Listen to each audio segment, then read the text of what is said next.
So today, we've seen a lot of changes in the real estate market, a lot of moving variables. And so we thought we'd just take a moment and talk about what are the risks that we see in the real estate market, or at least in the microcosm that we work in the market, and how are we, mitigating around them the best that we can. Yeah. One that comes to mind is cap rate growth. So values are inverse of cap rates. Values have moved somewhere between 14 and 18% down so far. Cap rates have moved up about a point, sometimes a point and a quarter. It seems like cap rates will still move another half a point, another 70 basis points, maybe another point. We don't know. Nobody knows, or best we can tell. The challenge on cap rate movement is if cap rate goes up a point, you have to grow NOI by 17% to offset that. Now, in our normal business plan, when we buy a property, we often buy things that are 20 or 25% below market on rents. Now, there is some math in here between rents dropping down to NOI. Point being is you're running in sand with cap rates moving, and that is a big risk we think about quite a bit. A mitigator to this would be interest rates went up a lot. And cap rates moved quickly. This next round of cap rate movement is likely to be much slower, maybe over several years. It may be less than we think. We don't know. But from the lens I'm looking through at this moment, cap rates will continue to move. They won't move as dramatically as they did. They will move much more slowly. And it's important that we're buying right now. We're not that we're buying right now, but that we're buying right now. As cap rates are moving, what are our levers, our margins of safety? Right. Well, we operate in secondary and tertiary markets. We operate in markets that are predominantly are less liquid and are dominated by local owners, regional owners, not institutional owners. We offer on, for about every 20 buildings that we offer on or underwrite, we buy one. Our sales, our purchase cycle, our buy cycle is about 6 to 8 months. So we have lots of offers going out that lead into a few that we underwrite, which lead into a very few that we buy. And so we have the opportunity of seeing the market, seeing the matrix, seeing the boots on the ground perspective in a way that is not well captured on online data. We're seeing at the ground level. We're also able to pick the very best deals of dozens and dozens of offers. So we are able to find motivated sellers in markets that we think are stable and stronger and going to do well. We are also sort of dollar cost averaging. We are buying a little more slowly this year than we will probably next year. But we are a little bit ahead of the herd, so to speak. There are way fewer buyers that we're competing with, though generally we buy off market with low competition. There's just less noise and activity in the market. So we're being cautious. Yeah, and the other thing that I would say is when you work in an inefficient market, there are inefficiencies. And so with that, you have the ability to find opportunities within any market cycle. If you're testing the water constantly through offer, underwrite, evaluate, whatever, you're able to find those sellers that have adjusted their expectations down meaningfully, and sometimes more meaningfully than perhaps the market. I know during the last 6 months or so, we've essentially inched up our threshold on where we're willing to buy. We've increased our IRR, that threshold where we want to buy.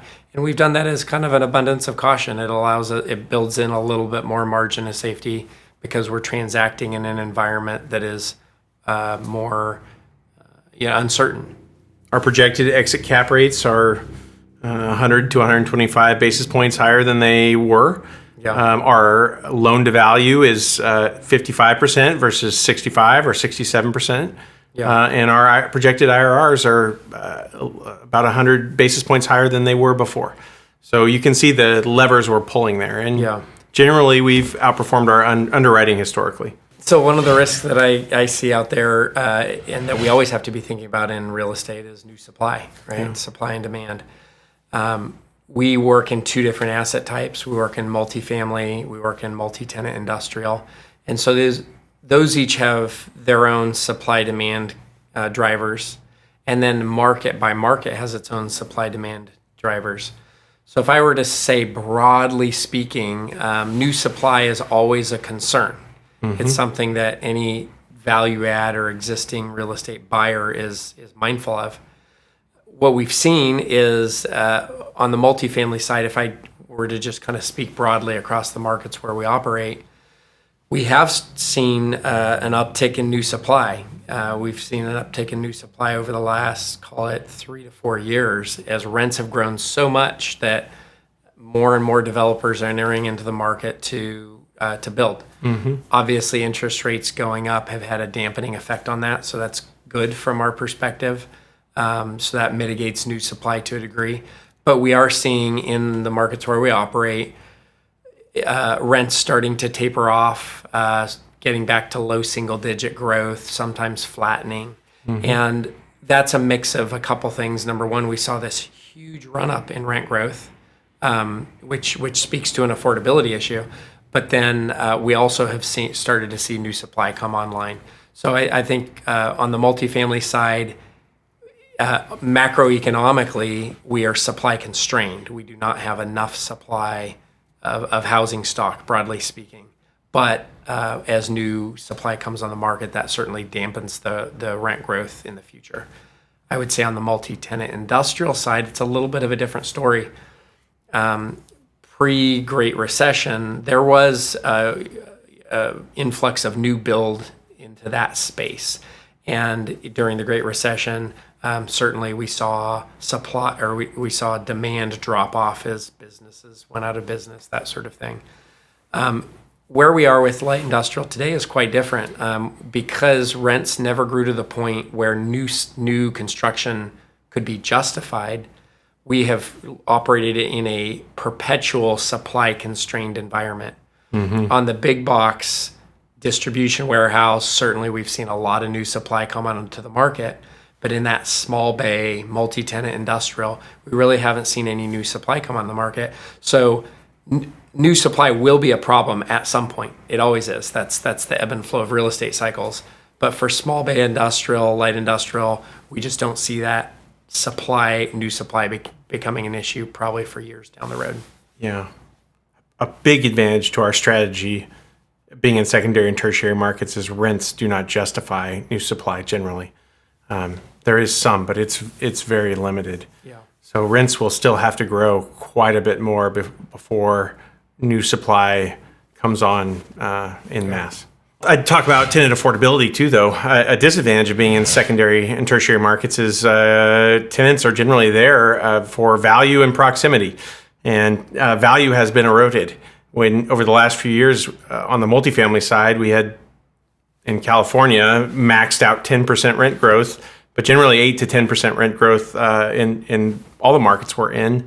Tenants have been pushed on what they can afford, and that is limiting on how much rent growth we can do going forward. So that is a bigger risk. We've always been conservative in our underwriting, in that we would generally in the high years project 5 or 6% rent growth. Now we're at 3 or 4, sometimes 3 flat. Yeah. But that is a challenge to value creation. Is you've got cap rates moving the wrong direction and you've got rents slowing down. Yeah. And I think one of the ways we mitigate around that, although it is a market-wide issue, is this issue of affordability. But one of the ways we mitigate around that is we do operate in markets where generally tenant rent is 25 to 40% of their income, versus in a lot of primary markets, rent is 40 to 60% of their income. So we're operating in an environment where there's a little more room to give in that affordability. But I think we certainly do have an issue that'll play out over time, which is we've seen a run up in rent. We've seen affordability decline. We've also seen home ownership affordability decline because interest rates have gone up. Yeah. And yet The overlay is that we do not have enough housing supply in nationwide, really. Yeah. So how those dynamics play out, it will be interesting. In most cases, our going in rent to income is 25% of their income. Yeah. And we're careful about that in our checklist and what we buy. So Yeah. It is safe to say that secondary and tertiary markets, broadly speaking, have potentially higher peaks and higher troughs through the real estate cycles. Pandemic-induced cycle that we've just gone through was different. Primary markets arguably suffered more than secondary and tertiary markets, but as we all know throughout the long time of history, generally primary markets recover faster and secondary, tertiary markets recover slower. So there are kind of two postures that one can take with that. One is to say, well, I won't operate in those markets. Obviously, that's not the position that we take. It's much like saying I won't buy hotels because I don't want to have to deal with labor and employees. Well, labor and employees is a fact of hotels, and market cycles and their effect is a fact of secondary and tertiary markets. So our approach is, how do we deal with it, rather than turn a blind eye. And the way that we deal with it is that we grew up in tertiary markets. We grew up going through the Great Recession and the global financial crisis. And with that, what we learned is that our levers are a little different than in primary markets. In primary markets, it's very common that you'll see a lot of financial engineering to over-lever the property, preferred equity and different tiers of debt and things like that, because they're using financial leverage to be able to help yield the return, because the natural return profile is lower in these primary markets. In secondary and tertiary markets, we operate at a lower leverage and a more conservative debt position. We do that because we've seen what happens when you go through a deep recession with less conservative debt. So our general posture on debt is more conservative. Fixed rate, lower leverage. Our portfolio-wide leverage is about 55%. The other thing that we do is we focus on, certainly we focus on buying well, but we also focus on adding value quickly. Yeah. That's a really key thing that we learned going through the Great Recession, is that when you have these deep turns, the ability to get in quickly and add value quickly at least builds that margin of safety. It doesn't make that downturn a cakewalk. When cycles are up, everybody makes lots of money. When cycles are down, the people who are prudent are the ones that make money.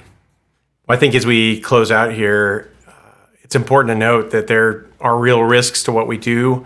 Our goal with this podcast is to show that, number one, we're aware of them. Number two, that we're thoughtful about them. And number three, that they are real and do exist, and we are working to mitigate those. I think that's one thing I really enjoy about our partnership, is that as these issues come up and as these ideas form, our offices are literally, they share a wall, and we often argue through these things, talk through these things, brainstorm through these things. It helps us make a better product, and I think I speak for both of us that we're excited about where we're going. We see these risks, but we see much more opportunity than risk. Thank you for listening to Durable Value, an investors podcast, where we demystify commercial real estate with safe, sound investment strategies to help you balance your portfolio. If you enjoyed this podcast, be sure to rate it on iTunes or wherever you get your podcasts. To learn more, visit GresetaPartners.com, where you'll find more information, investors tools, case studies, and more. This podcast is hosted by Joe Muratori and Ryan Suela. It's produced, edited, and mixed by Melodic, with intro music by Ian Post. Thanks again for listening, and we'll see you next time.